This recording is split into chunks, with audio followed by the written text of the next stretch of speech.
I'm Vince Corzine coming to you from Joya Productions studio in New York. So far with Supernova, we've talked about an outline. We have 3 lines moving at 3 different speeds.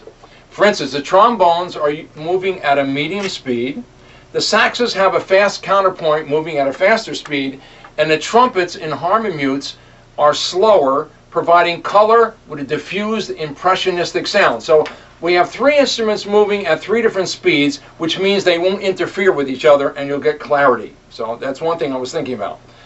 Next is tension builds as the 3 lines overlay the rhythm section and a swing in 3/4 time.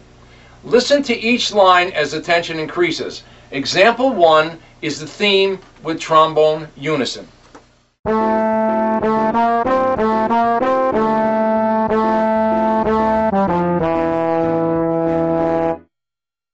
Example 2 shows how I added the saxophones and counterpoint moving at a slightly faster speed, more conversationally. The variety of movement lends clarity to the musical lines.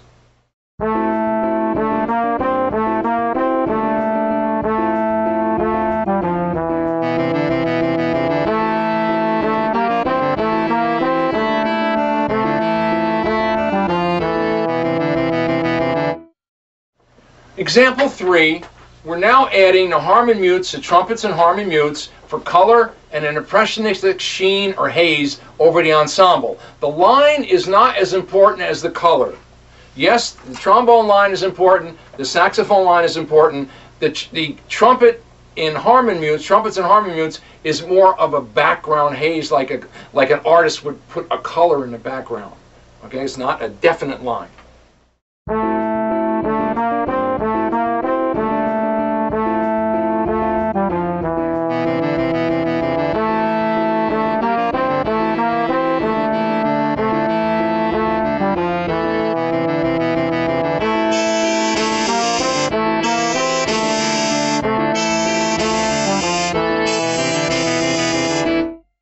Now I use terrace dynamics for added volume. Beethoven used it all the time. He added instruments to get a louder sound, adding a few at a time. CD4, the 4th example, is an interlude. It leads to a full ensemble leading to the soloist. It's polyrhythmic effect between the horns and the rhythm, and it builds. You're going to find it builds to the solo.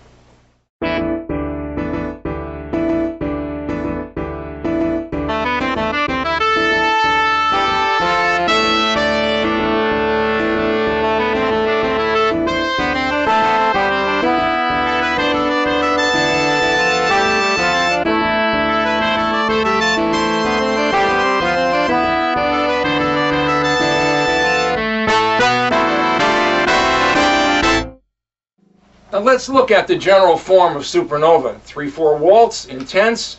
The tempo is probably 188 to 195 or 200, depending on, right now it's 188. I recorded that, but it might be faster when we start rehearsing it. It might be in 1 instead of 3. It's possible as we get the feel of it. Things change as you know when we rehearse things. The form, a slow intro with a lot of suspension chords. Moving 8th notes in the saxophone slightly. Next, an ostinato in the rhythmic section. Ba-da-bum, ba-da-bum, ba-da-bum, really angular and very anchored. Then you have the trombone theme now playing an interversion in unison coming over top of that. Then you add a counterpoint in the saxes, which is a conversational theme at a faster speed. And then you add the diffused trumpets and trombones at a slow speed, so you get 3 instruments sections at 3 different speeds doing 3 different things, and you will hear all 3 clearly because they're not getting in each other's way. Then you hear a big interlude going to a solo. The interlude builds to a solo. Then a trumpet and trombone solo with sax background lines. Now, I like the idea, if you have a brass instrument playing a solo, you have saxes in the background, or rhythm section. If you have a saxophone playing a solo, you have brass in the background. I don't like to put a trumpet solo with trumpet background or trumpet solo with trombone background. I think the color should be different in the background than the solo. So that, again, that's for variety. Interlude 2, the second theme is used in imitation leading to a sax solo. Now we come to number 5, Interlude 2.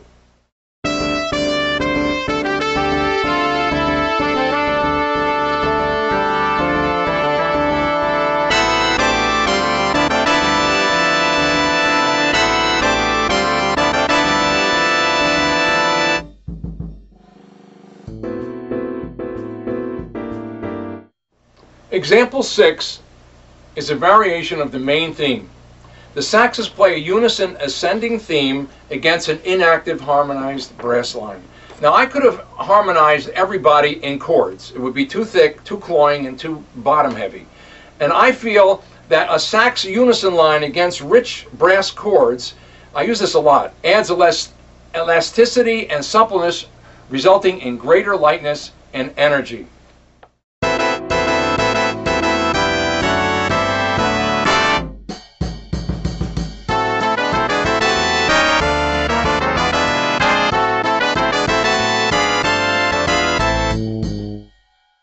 Notice the contrary motion in the trombones and bari sax. I like that idea. Contrary motion is very, very helpful. A change of sound dropped out from the rhythm section for 16 measures. This is what happened. Instead of going ding, ding, ding, ding, ding all the way through at 188 or 200, which can be a little boring and a little jarring on the nerves to have the same tempo all the way through, I dropped out the rhythm section for about 16 measures, and the horns kind of had a conversation about an MP level with each other, and it kind of gave a nice variety to the piece. Instead of having the constant driving 3/4 time all the way through, it suddenly stopped, and you hear this nice 16 measures of conversation coming around. It's a very nice change. Now an ostinato pedal point returns, leading to a modulation up a minor third to C minor. A modulation is like a change of scenery. Something new is happening. You're going somewhere. A long piece of music needs a lift. So I figured going to C minor is a good idea. Now let's listen to example 7, modulation to C minor. A recapitulation of the 3 themes occurs after the C minor in C minor.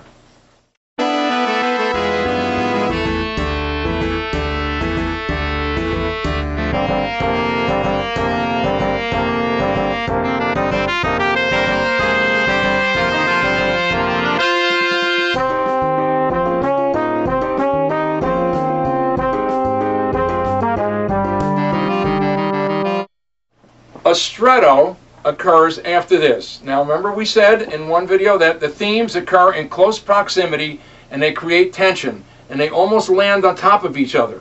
Now the full ensemble wails at a double F level against, again, sax unison. I like sax unison going against full thick chords. The ending is the 3-bar drum solo, and the last 5 measures is slower at a triple F level, and it's conducted. It's conducted, all right, out of tempo. And again, the saxes have a unison coming in at the end. The 5th video will discuss different voicings of chords and sections.